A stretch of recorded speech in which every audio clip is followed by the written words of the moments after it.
listening to the Career Musician Podcast with creator and host, Nomad. With 20 plus years of experience in the music industry, Nomad has done just about everything to earn a living as a career musician.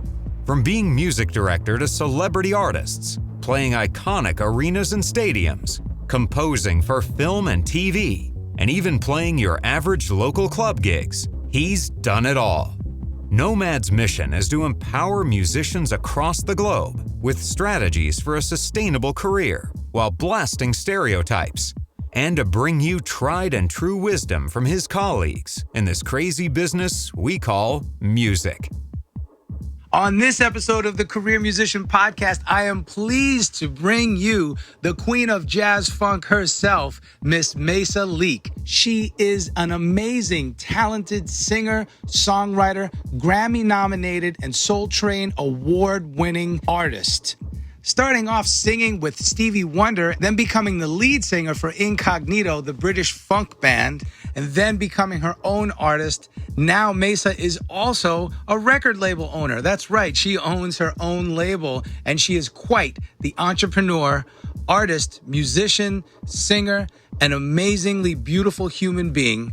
Check out this episode right here with none other than Maysa Leak. I'm here with Maysa Leak, a.k.a. Maysa. Welcome to the Career Musician Podcast. Thank you. Thank you so much, honey. This is an honor. Oh, no, reverse. It's my honor. I have to tell you first, and you know, this is no BS. This is legit. I have been a fan of yours for such a long time. So, thank you, honey. It's always cool when you're a fan of somebody and then you get to work with them. Yeah, it's so cool. Which is the case here. Yeah. Like I was saying to you a minute ago, you know, our audience knows we've worked together several times, but have never physically met. I know. That is so crazy. But that's the way our work. It's been that way for quite a while now. You know, the way things are done, you know, through all the kind of technology that's been going on for such a long time. Right. To record and write over the phone or over the airways or whatever, you know, we can do it now. So it's pretty cool, but it's always nice to like work together in a room together, you know what I mean? And trade spirits that way. Yes, indeed. So true. All right. So you have such a wonderful musical history and diversity. To be honest with you, the first way I got turned on to you was one of my favorite bands, Incognito. All right. Right? Yes. Tribes, Vibes, and Scribes. Yeah. Oh, wow. You went way back. Oh, man. I mean, you guys just killed that album. Your voice, to me, now, and this is not to be offensive, but just my opinion, your voice is and always has been the voice of Incognito. Thank you, honey. When I think of them, you know what I mean? I think of you. That's good. That's a good thing. Yeah, and now, of course, you've gone on to do your own solo career, which is even more amazing because then it is just all you, and that's just a beautiful thing. Thank you. Yeah, I was scrolling. It was 25 years this Saturday is my 25th anniversary of when the first solo album came out. The title Maysa in 1995, August 29th, 1995. So wow, it's really, really cool. And it's because of COVID, I can't do a big celebration like I wanted to. I want to do a big concert with everybody coming in and all that kind of stuff, but it got canceled. So. Oh, man. 25 years then. Yeah. Oh, yeah. That is so awesome. Okay. So, and then I was scrolling through some of the archives online, and you and I wrote the song Grateful together. Oh yeah, absolutely. Oh, that's one of my most popular songs too. Really? Oh yes, highly requested on my kitchen karaoke on Sunday nights. Okay. Oh, this is perfect because I want to talk about that too. So, yeah, in 2008 we wrote that together. Wow, isn't that something? Yeah. Isn't that crazy how time flies? I know. And it was you, me, myself, and Rex, and I got to give a shout out to Rex Rideout. Oh, absolutely. Yeah. Absolutely. Oh yeah. So hope you got some more. I need some more. Nomad. I need a lot more songs. So. Well, I was gonna say, let's write some. Let's totally write some, because I just love your silky voice. It's amazing, you know. Thank you, honey. So, All right. Enough of that. I'm so sorry. But you know, like I said, I'm a big fan, so I fanboyed out. Okay. So yeah, let's start there. That's a great place to start. Your karaoke kitchen Sundays. Yeah, absolutely. On a Sunday, I started it in March 2016. Walter Beasley actually told me about Facebook Live, and he was telling me, he's like my mentor in this business. He always telling me different things to catch on to. And he said, Maysa, this Facebook Live thing is really catching on, so you should do one. And I was like, I don't know how to do this. And when I look at the first one, I cringe. Like, I was all up in the camera, like, hi, like, oh, it was crazy. So I did it because I had a new website, and I was just introducing my new website, and I just said, I'm gonna go live and do a song, and I did a few songs, and then all of a sudden, everybody started, you're gonna do this again every week, and I was like, every week, And I was like, okay. So every Sunday night, 7:30 p.m., I, in honor of the time I started this whole thing, I decided to do it. And so I've been doing this for a long time, so 4 years now, 4.5 years, and it's been so beautiful because people are coming in so strong. Like this week, I think we're at almost at 70,000 views, I think, for this last week. Mace, that's incredible. It's so cool. I mean, by internet terms, that's probably nothing to some people, but to me, it's like huge. No, that is something huge because remember, our demographic is kind of a niche market, right? Yeah. So that's huge for a niche market. That's huge. But like you said, you have your 25-year track record as a solo artist. 30 years with Incognito. I started 30 years with Stevie, singing background on the Jungle Fever album. You just hit everything. That's so perfect because I got all these notes down. Yeah. All right. So finishing up karaoke Sundays, 7:30 Eastern time.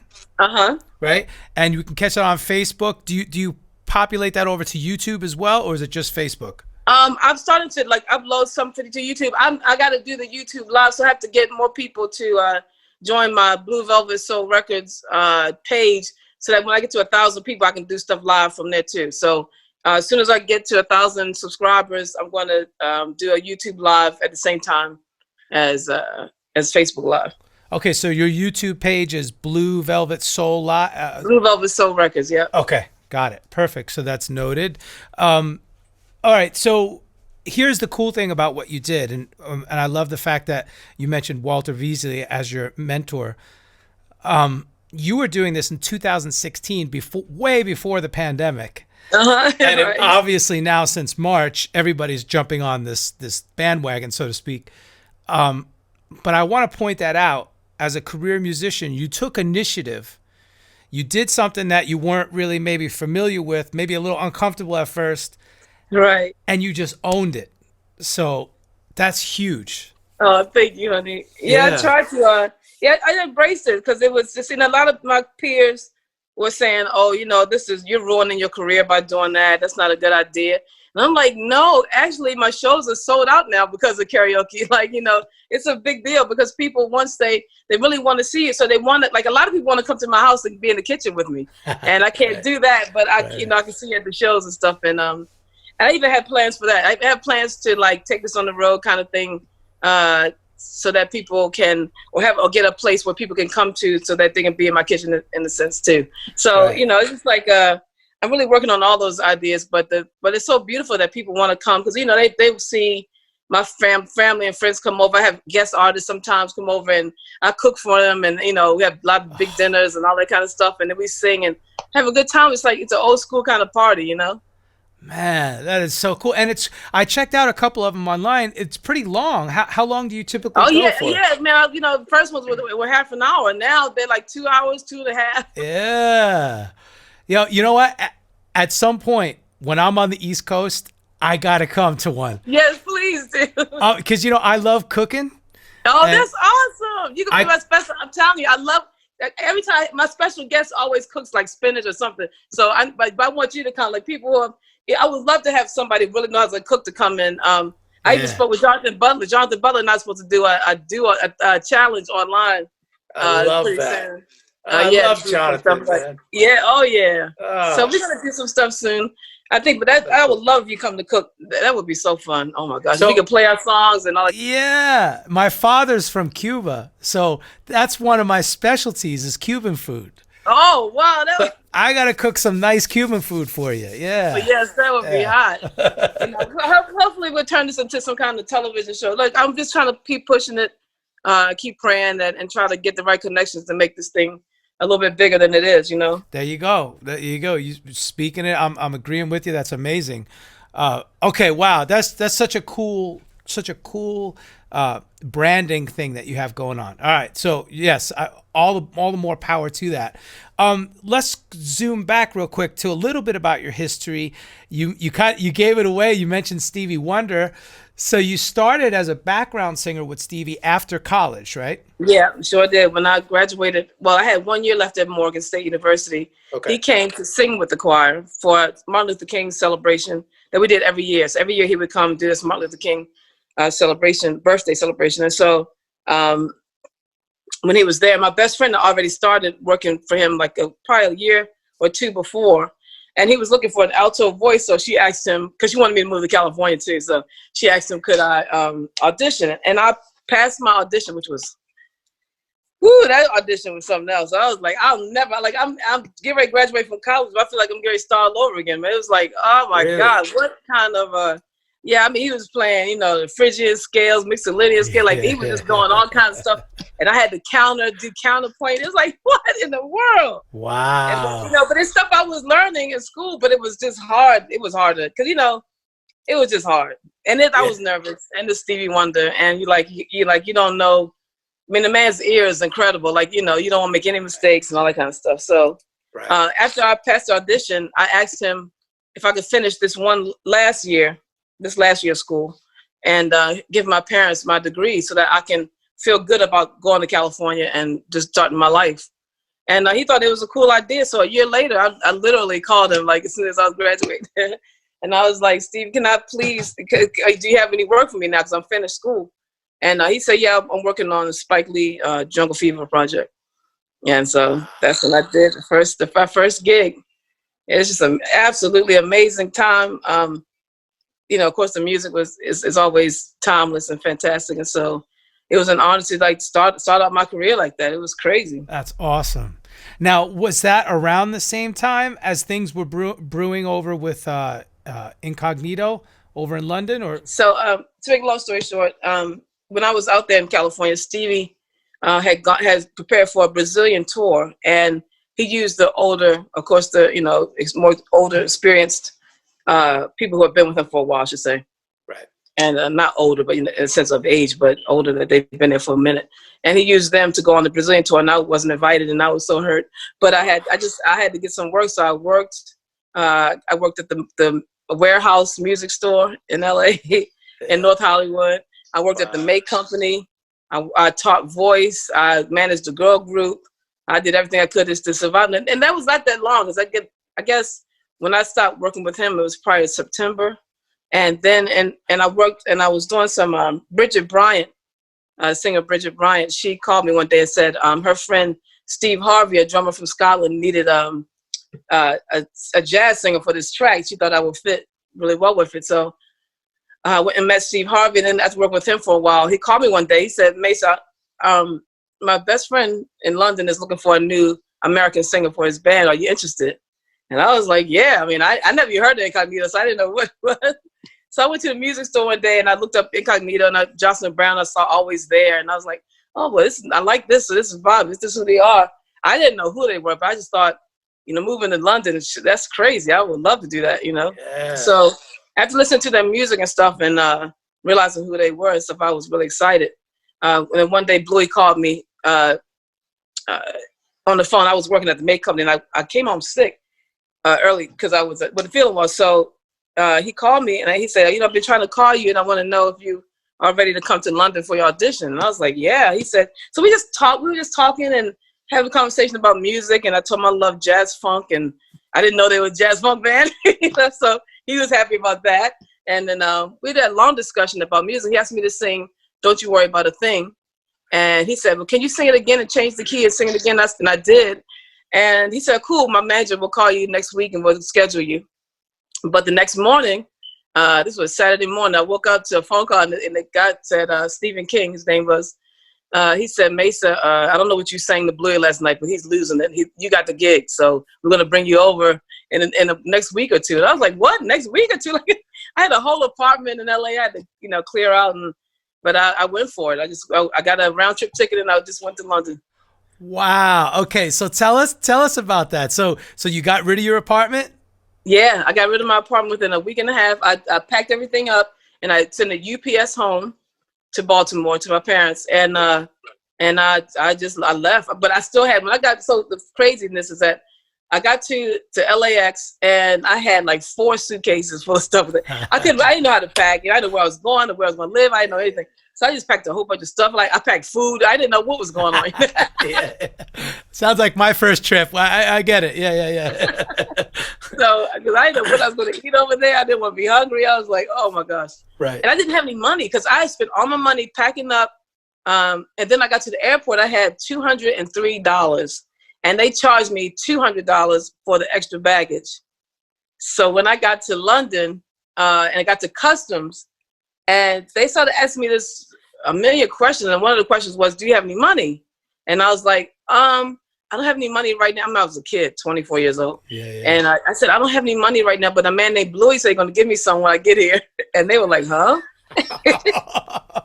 That sounds like a movie. It was a movie. It was insane. Without, I'm writing my little memoirs, but I laugh at myself every time I write the story. I think about it because I was such a, just green that didn't know. I was like, oh, my life is about to change. I'm like living the dream. So here's my dream, great come true. Some great move to London and all that kind of stuff. And the customs people were like, nah. So they took me down to this room and they checked all of my luggage. And I guess they figured I was doing some drug thing. I don't know what they thought. But they, and they saw a justice officer in Baltimore. I guess they figured the wire was popular back at that time. So, I didn't know what was going on. So it was just weird. Right. So they wanted to do a cavity search. And when they were about to, the lady... Wait. Hold on. Hold the phone. Did you just say what I think you said? Yes. They wanted to do a cavity search? Yes, that's how dramatic this whole thing. Like on your person, your physical body. They want my cavity. Yeah. So they had a female officer come in. A big, gigantic German lady. She was huge, like 7 feet tall. And she came in and she was... Okay, I'm nervous already. I know, that's what I'm trying to tell you, man. So I was nervous. I was crying. I want to talk to my mother and father. I was like, please call my mother and father. Like, I don't want to do this. It was crazy. And all I knew was his name was Bluey. I didn't know his name was Jean-Paul Monique.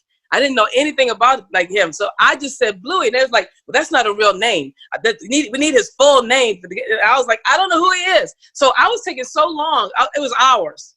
So I was taking so long to come out of the airport that Bluey came in and they looked for me. They knew I'd landed. They knew I was there.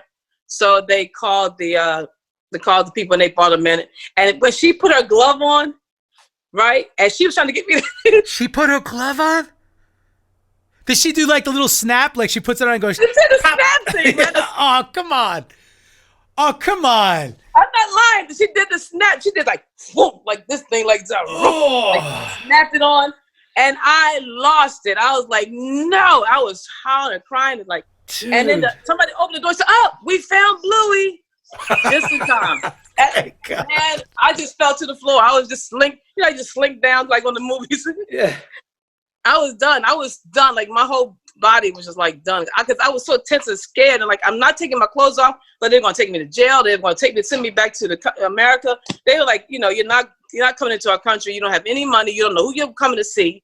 We don't know anything about you. And I had nothing in my luggage, of course, nothing but food and stuff and clothes. A bunch of clothes, yeah. Yeah.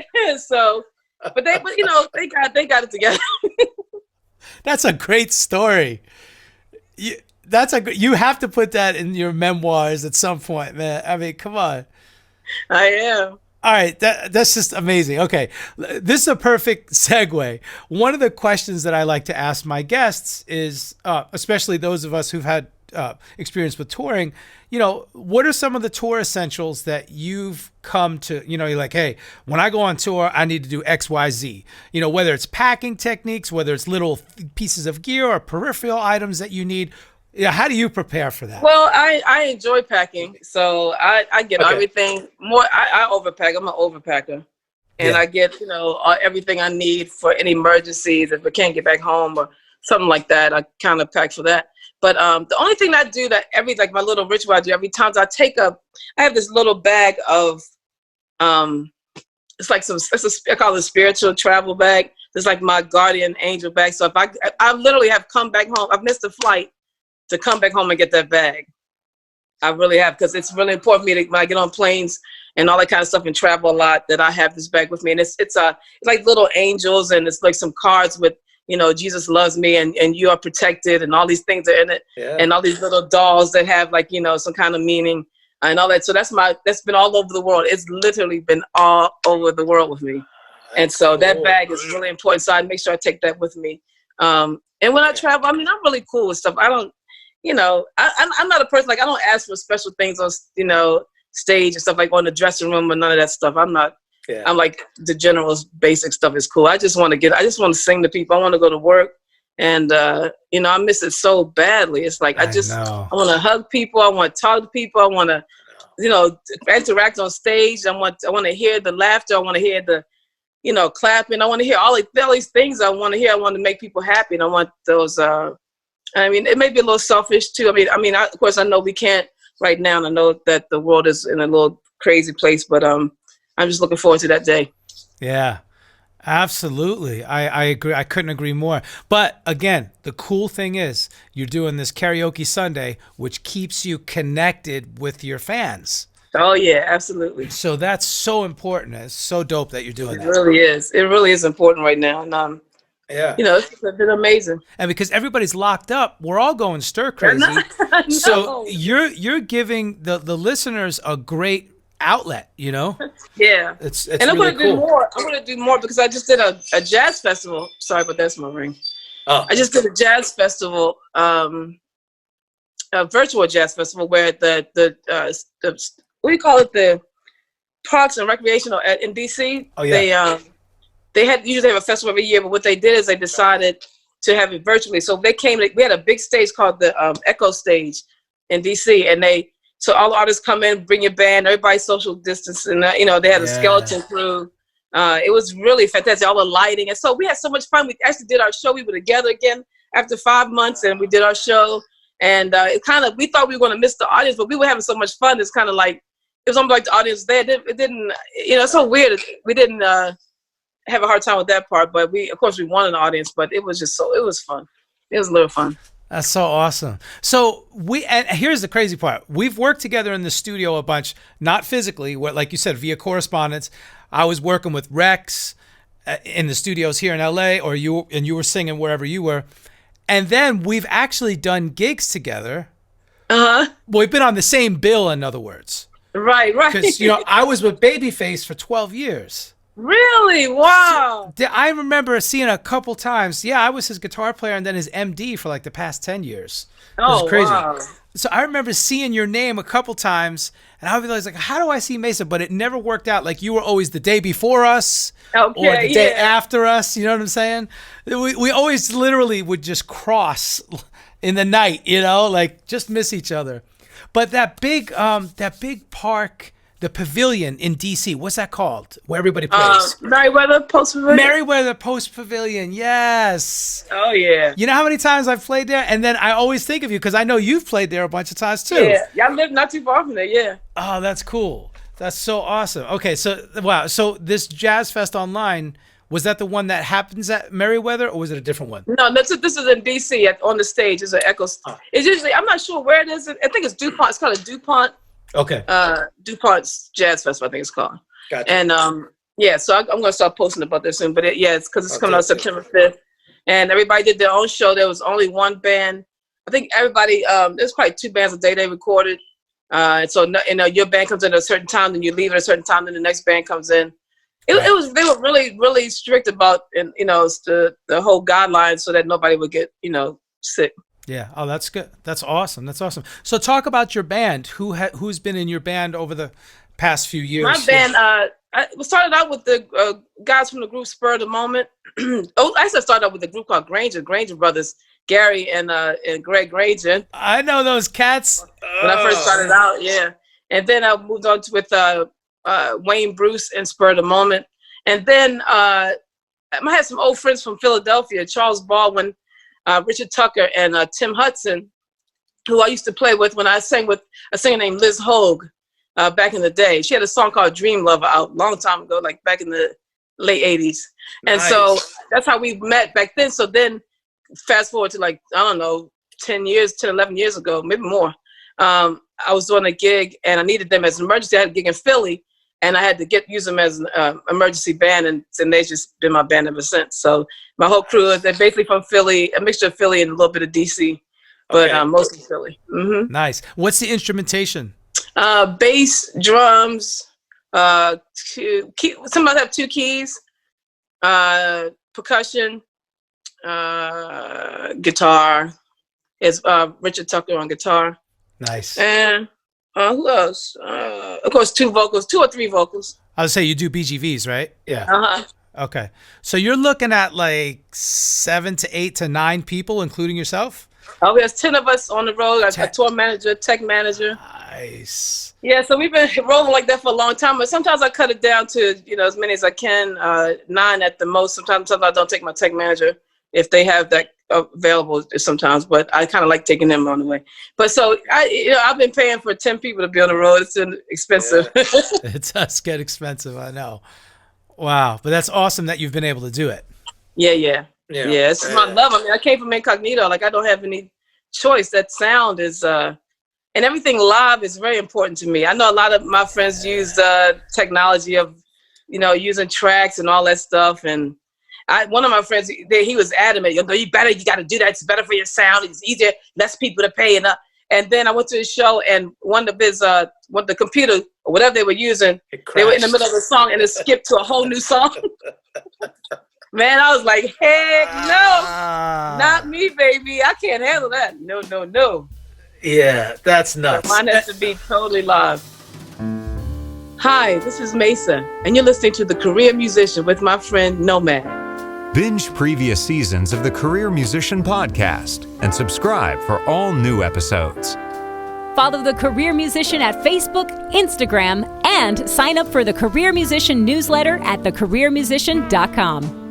The goal of the Career Musician Podcast is to provide valuable insight aimed at supporting working musicians. Please show your support by listening, downloading, subscribing, sharing, liking, and leaving a review. You're listening to the Career Musician Podcast by Nomad. So I'm so glad that you talked about that, because first of all, you're employing musicians and tech people and crew, So that's like number one, hello, that's a great thing, Right. But I do know it's a sacrifice too. Like you said, it can be costly. Uh-huh. But you're keeping the real music alive, right? I mean, machines replace, if we get rid of the musicians, that doesn't even make sense, right? Yes, it doesn't, because what is music? Music is souls interacting. Period. And if you don't have that, you cannot create. I mean, you can create, of course you can create with the computer and all that kind of stuff, but it'll never feel the same as when you have actual live musicians playing. And what people don't understand, that there's a direct connection with God and universe with this thing, with a lot of things, but I'm just talking about music. With music, it's a connection to the universe. It makes you. Yes. It's like having something stuck in you and going straight to them like a line. You know what I'm saying? And so when you cut that part out of it, it's really hard. I mean, I'm old school. That's what I need. That I need the interaction with other human beings and with their spirituality to the universe and God to continue to make the music. That's right. I think that's why you can make. I don't know. I'm old. I guess I'm old now. No. Hold on. Don't even say that. First of all, you sound like me, because I walk around saying that all the time. I'm old. I'm an old head. But look, some of the best music ever created was from the eras that we grew up and the eras before when we grew up. I mean, you know, from the early 1900s all the way through all these decades, if we didn't have some of the musicians and bands that we had, I know, culture would have seriously, you know, suffered, you know? And I talk about it all the time. And the contribution that African-American musicians and songwriters made to what the American musical scheme is. If it, you know what I mean? Like, yes, it's 100% ingrained. It's like, it has to, you know, I mean, Black American music started all this stuff. It's like, it's amazing how. That's what I'm saying. People don't want to hear that. I mean. No, but it's the truth. And if you go through and really dig deep into the historical archives of the music, it's there. Yeah. Sorry, pardon the pun, but it's there in black and white. It's right there. It's like, you can't deny it. When you hear those Delta blues players, and okay, you know, and you hear the singers back then. What's her name? Famous blues, one of the best blues singers back in the day, way back. Bessie Smith. But there was another one too. I can't think right now. Wow. Yeah. All right. You just stumped me on that one. Yeah. See, I am old. Yeah. No, but seriously, like, so all that blues stuff, and then the gospel and the R&B, and how it all morphed together. Even country. Exactly. Yeah. So my point being, yes, it's human beings interacting, and the Black culture was such a huge part of it. Without it, it wouldn't be the same. And I agree with you. You know, you can make music with technology and it's cool, but it's a different genre altogether. Right. It's just different. It really is. It really is. And you know, like, I mean, I guess I mentioned being older because, you know, I think, you know, we were coming up, this kind of stuff that we had, like the sexual nature of the music that we had. I mean, we got to Prince and all these people like that. It started to be, it may be Parliament, something like that. It started to be more, a little bit graphic. But today's stuff is just off the charts. But like, I mean, like, we know, you know, I love Cardi B. You know, I was just gonna say Cardi B. But yeah, but I like her, and so, but this, you know, I was a little disappointed. Not in a sense. I mean, the beat is nice and all that kind of stuff. I get it, but it's just like, I guess that's an audience for that. I guess there's an audience for that, so I had to just kind of respect that. There's an audience for that, but it kind of hurts because, like, these kids don't have a chance to hear music. You know, let's say have parents that really specifically play it for them, and they grow up with it. That's the only chance they really get. But other than that, you know, they're not going to hear it on the radio. Not going to hear real music on the radio. Yeah, no, they're going to get it this, and they don't have a chance to be kids because they're hearing all this stuff. You know, lady, I put it up there on Facebook the other day. The lady said to me, she said, "Oh no, people are, you know, you shouldn't worry about that because people should, you know, not let their kids hear this kind of stuff like WAP and all that kind of stuff." But I'm like, do you know what world we live in right now? The kids get the stuff before grown-ups get it. Like, little kids know how to work phones and stuff. You know, like, they know how to get the information. I don't know what you know, they think this is, but it's just crazy. But I just think that, you know, like I said, that has its place, I guess. But that nothing beats musician to musician interaction. And that's just really neat. Yeah. And if you think about, like you said, some of our favorite bands, think about Earth, Wind, and Fire. Imagine being in the studio with Earth, Wind, and Fire in the 70s. Imagine what that would have been like. You know what I mean? Like, and they didn't even know. I just think they were just people just making music. They didn't even know how masterful and how amazing and how, you know, I can't even think of the words. It's the fine art of American music. It's the equivalent of the Mona Lisa at the Louvre. It's the equivalent. Yeah. Not since that era has that been, right? So, you know, it's such a high pinnacle. Yeah, elevated. Thank you. Yeah. Yep. Oh, yeah. So, and that's why artists like yourself and everything that you're doing and all the bands that you've worked with, it's great that you're keeping that art form alive. Oh, so, yeah, trying to, babe. Beautiful, beautiful. So, look, talking about musicians, you know, oftentimes we're creative beings, and creative beings, sometimes we could live on a seesaw, right? We go up and down with our emotions, right? Lord knows, I know. But I like to talk about, me too, I like to talk about business acumen, and that's the whole concept, like, of the career musician. Teaching the young generation that this is a business. And I don't care what genre you're operating in. I don't care if you're doing trap music, if you're doing dance, EDM type stuff, or if you're doing jazz, funk, soul, R&B, it doesn't matter. It's still a business. And there's some things you have to learn. And you said something earlier. You were like, yeah, I went to the airport. I was 24. I didn't know. I remember I did the same thing. My first trip to Japan, get this. I packed 2 trunks, not suitcases, trunks full of stuff. I'm like, dumbass, you don't go on the airplane with trunks. And I was in my early 20s too. So talk a little bit about that, about learning and getting business savvy over the years. And, Yeah, the learning curve. I kind of learned kind of quick on some things. The first time I left Incognito to kind of, it came in tandem, like the solo deal and me leaving Incognito came at the same time. But the reason why I was leaving Incognito is because I was having a beef kind of sort of disagreement with the management. They wanted me to do something like stay on. I had signed a contract and they didn't want to pay me for the contract because they weren't ready to do the next project or something like that. And I was like, well, you still have to pay me. So along the way, even from that little girl or young girl who was at the airport, then a couple years later, I learned a lot by listening, watching, reading, and knowing exactly what to do when I wanted to be a solo artist. And so I had people mentor me and tell me what to do, what the good moves to make and all that kind of stuff. And I think for the most part, in this industry, back in the day, having a manager and a publicist and all these people on the payroll, that was the thing. And then, you didn't make any money because there's so many people to pay out. I learned early that, from Oprah, funny, that you sign your own checks. Like you don't let anybody sign your checks for you. And you don't let anybody, because I had people come to me and say, well, I want to be your manager. And when you get paid, I'll let them pay me and then I'll pay you. I was like, man, who are you talking to? Like for real, I don't know who you talking to, but I'm not green no more. I got all this. I'm like, no, you can't pay me. No, you don't get paid and then pay me. That's never gonna happen. So I had to learn about business. The tax thing. I'm gonna be honest with you, I'm not so good on that. So I just have to hire people to help me with that. Well, I do that. I hire an accountant all the time. Yeah. So you do have to have a good accountant. So I would put that forward to anybody trying right now. You need. The kids now. What is it? We know you don't need a record company anymore. Right. You don't have to have that.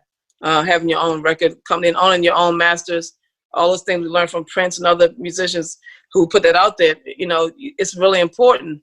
And I'm glad that I took that leap, even though it's difficult and I'm having a hard time finding capital, especially because of COVID, to even fund, the new record and all that kind of stuff. And I take every time I get some money, I put it on, do this single or kind of thing like that.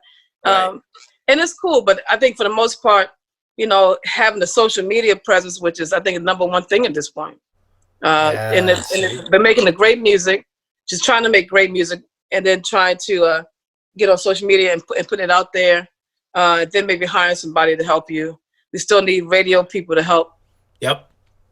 Get your stuff out there. So there's a lot. It's a lot. The learning curve is huge in this thing, and I'm still learning. Like there's, I have a help.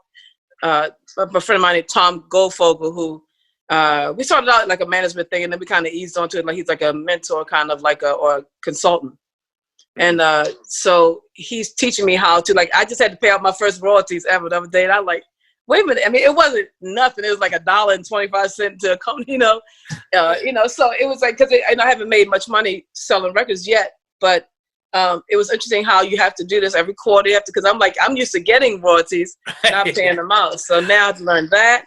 So it's a lot to learn, and I'm enjoying learning it. And I think the benefits of having future income for even when I'm not here anymore, for my son and maybe he has children. Right. That's the payoff for all of this.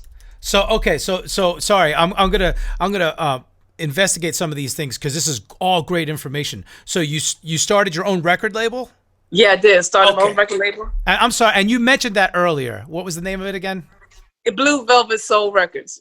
Thank you. Yep. Okay, and that is such a learning curve. It is. Yeah, I know, because my wife and I have done the same thing, but not to the extent that you've done it. Wow. So, and then you mentioned that you need radio, and that's another huge thing. Like when you want to get that radio play, you have to hire a radio campaign manager, right? Yeah, you do. You do. It's just kind of the way it is. That's how it is. Yeah. You have to hire the people that know how to get to, the right people to get your record out there. And also, and another thing, branding is I kind of learned that early I think I learned that because I didn't have management. So I kind of started doing stuff that I know for people to recognize me or see me and understand it's just me, that's Maysa. If you see my name written anywhere, it's all in the same font. Or if you see, all these kind of things, like trying to catch on things. That's why Kitchen Karaoke was important. That's right. When I turned 50 years old, that was my 25th year in the music industry as a whole. And so I did a 25-50 silver and gold celebration where I did my own. I went to a photographer, Roy Coxey in Baltimore. I did photography for it. I designed balloons and I had a big party here in Maryland. I produced it myself. I paid for the venue. I paid for the band. I paid for the licensed sound. I paid for a caterer to feed people. I paid for cupcakes to be made. I did all the merchandise where I bought gifts. I had gift bags for everybody who came in. So so I had to do all that stuff, in here in my brain. Okay, so hold on. Let's unpack this because people have to understand how important this is. And first of all, that's an amazing accomplishment. Okay. Number one. Number two, you're an entrepreneur. When you do that, and that's what I'm trying to teach the younger people, especially if you're going to be an artist, then you are an entrepreneur. So everything that you just said, like all of this information, this is over, like you said, years of experience learning, and then you applied it to yourself. But you said the number one word is branding and consistency. So every time you see something, it's the same, right? Like you said, the font of your name, that's so important. So I just, I want the listeners to understand all these items that you're talking about. Each one is an integral part. You made cupcakes, you made balloons. They were all branded according to your, you know what I'm saying? Wow. Now, did you record that party? Did you do a video recording or audio? We didn't do a DVD. We did audio recording of some of it, yeah. But I wasn't happy with it, so I didn't put it out. Yeah. I think the first thing I did, my first live album, another thing that and then I also did, and also to help brand myself. So I had an album called Back to Love. So at the same time, I've always wanted to design my own fragrances. So I called a company and I did some research and I called a company. I said, I want to design my own fragrance. How do I get started? And they told me, well, I don't know what your budget is, but with this company, the minimum bottle count is 25,000 bottles. Okay. And I was like, okay, I can't afford that. So let me just, so they gave me a name of a lady in Florida who did maybe I could do 1,000 bottles of perfume or cologne and she'll take that order. So she sent me all the notes and all the little scents and I mixed them together. I remember sitting in my living room, like mixing all the scents together to see if I liked that. And I finally got the scents that I liked together. And I made a cologne called Unforgettable Man and a perfume called Back to Love. It's for women. And so when we were making the record, I wrote a song called Unforgettable. And I had the song called Back to Love. So those songs I would advertise. That would help me with the little commercials I made for the colognes and perfume. See, that's what I'm saying. That is full on entrepreneurship. Like to the tilt. Amazing. And it all supports your music brand. Right. Absolutely. So then what happened with that? Yeah. Yeah. So then I did that. So, but before then, I did, and this is Walter Beasley's, encouragement for my first live album. I mean, even my album cover on the first live album is a selfie. I just saw a picture in the magazine I liked. And I just kind of recreated the picture. And then I made that for the live album. And then I, at the last, I had, this is how one thing, I had people that I was working with to get investors to help me pay for the album. And they fell out a week before the live show. Yeah. Damn, that's tough. So that was a hard pill to swallow. And I just was determined to do it. So a friend of mine gave me a loan and I was able to pay the loan back by working throughout the next year and just paying them a little back, every show or something I did or so every month. But yeah, so I finished the first live album. That's what I just uploaded on my record label. I'm so excited. It's fun. That's one of the first things I uploaded on my label is my my live album. Live at Birchmere. Yeah, live at the Birchmere. Yeah. I was saying we've played that venue a million times, so all of it. Yeah. So cool. Oh, that's so awesome! And by the way, kudos to you on your website. It's super slick. Thank you. Oh, really thank nice. you. Set up nice, so that way, just so the listeners know, when you go to her website, it's just maysa.com, MAYSA.com. And you scroll down and it has the music and it has this live album and some other stuff, but it has all of the streaming platforms. You just click on it and it plays it right there immediately. So yeah. See, that's business sense right there. Uh-huh. Yeah. Yeah, try to put it all together. Wow. Well, you did you're doing an amazing job. You did a huge successful job with all of these projects. I can't wait to see what's next. Thank you.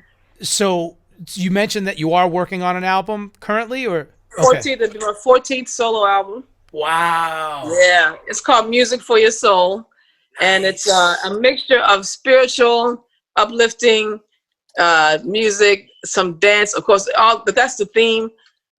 Love has a lot to play into this album.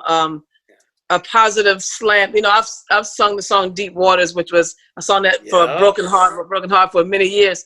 But I kind of want to change this whole thing. I think because I know spiritually, what you speak about the most comes to you. And so I've been speaking a lot about, oh, he did me wrong, and I can't find the right man. And I don't want to talk about that anymore.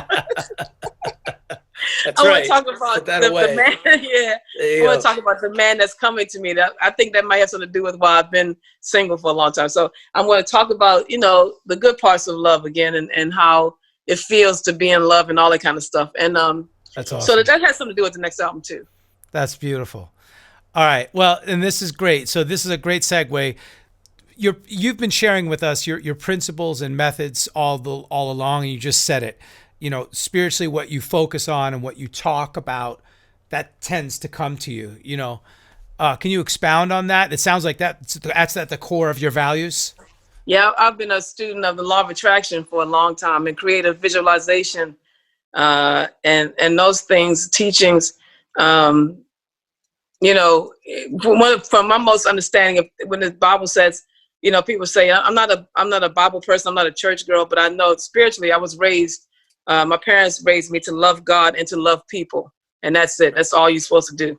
And so when my thoughts is that God was trying to teach us that if God created the world by just talking about it and thinking about it, said this is going to happen, that let there be light, and then there was light. I mean, then I think as children of God, we have the same powers.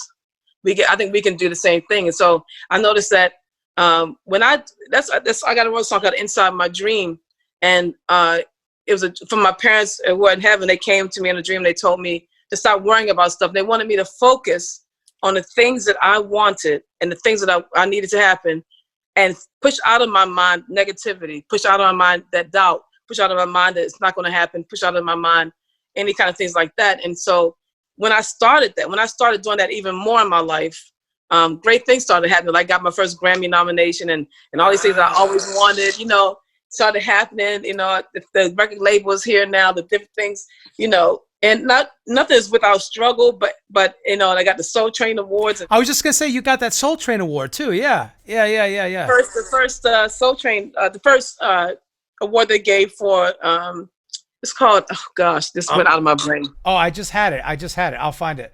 Yeah. The Centric Award. Centric Award. That's right. Yes. I got the first one they ever gave out was in 2009. I was the recipient of that. Wow. So, you know, so things are, you know,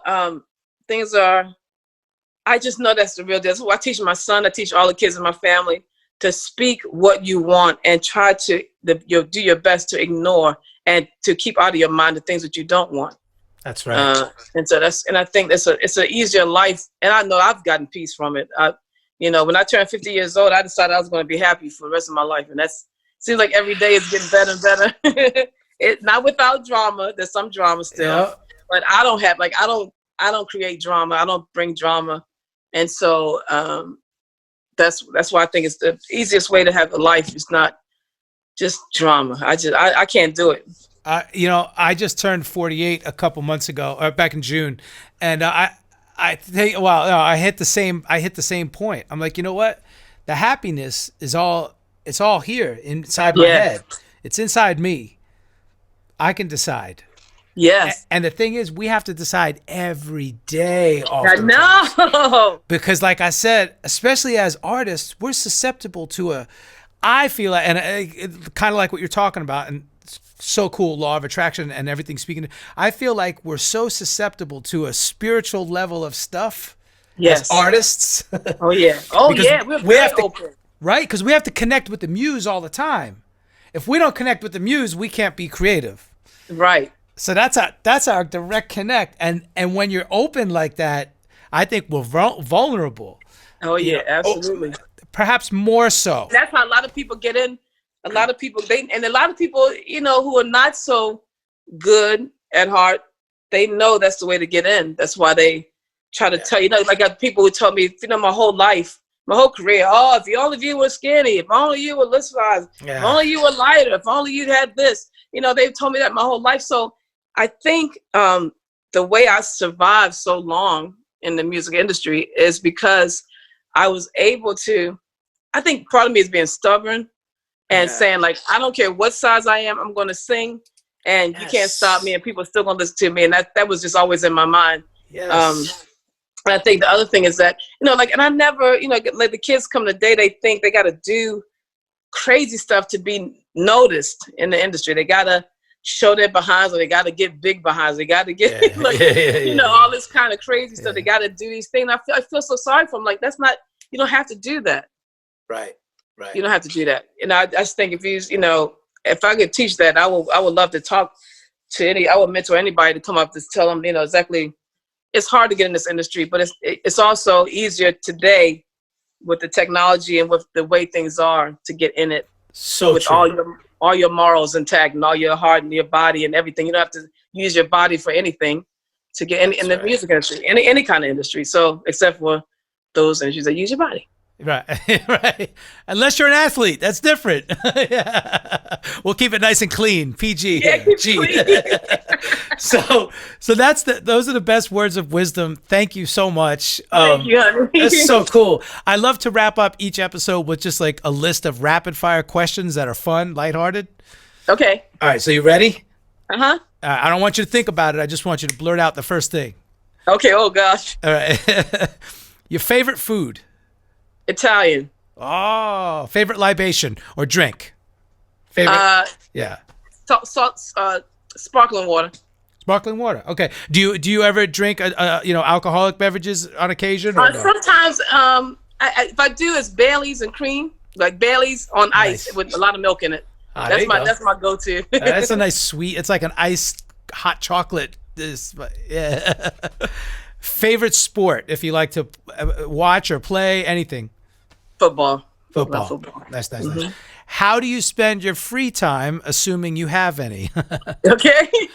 Watching TV. I love the Walking Dead television show. Nice. Walking Dead on HGTV. Those are two things I've always wanted one of them. There you go. And do you prefer to drive yourself or be driven? Drive.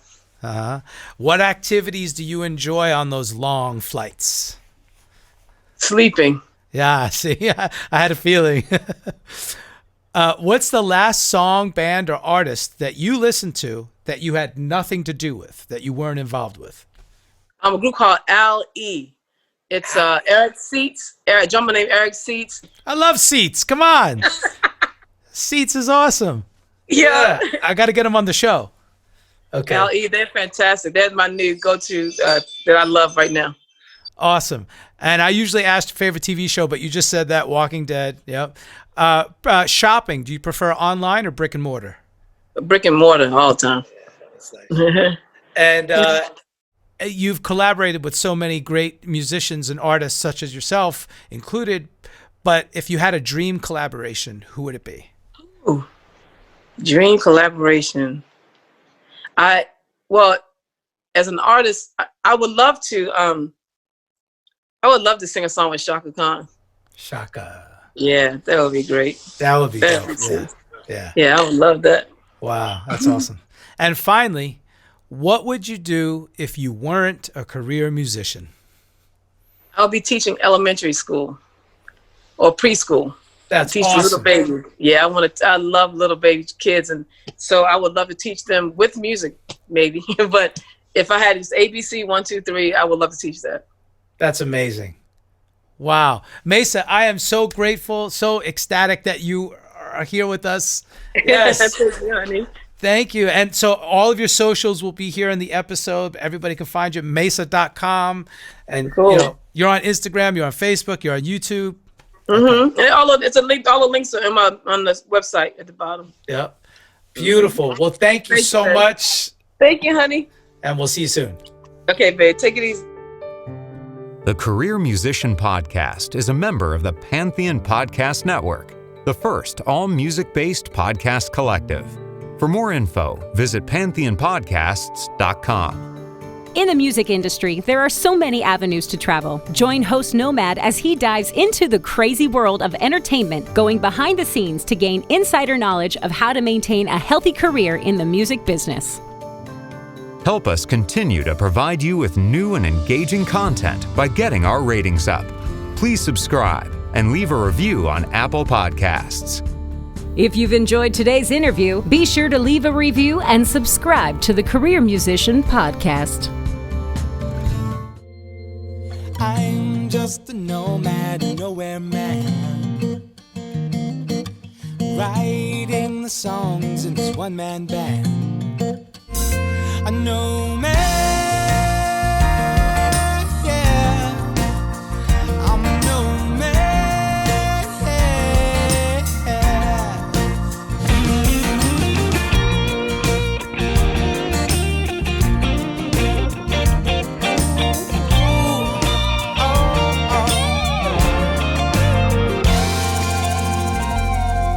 So hush now, darling, you'll be fine.